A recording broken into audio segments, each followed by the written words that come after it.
বাংলাদেশের টাকা কোথায় যায়? এই যে আসছে বাংলাদেশের টাকা।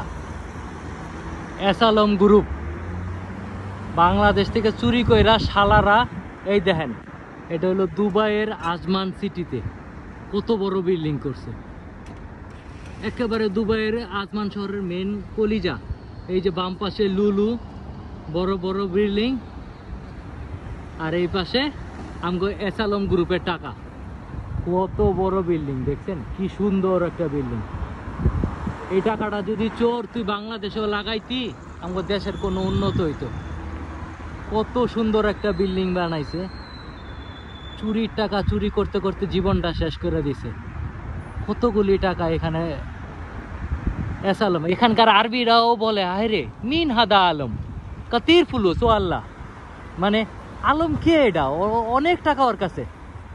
আর টাকা কি ওর নেই, টাকা আমাদের জনগণের টাকা। চোররা দেখেন কত সুন্দর বিল্ডিং বানাইছে এই দেশে।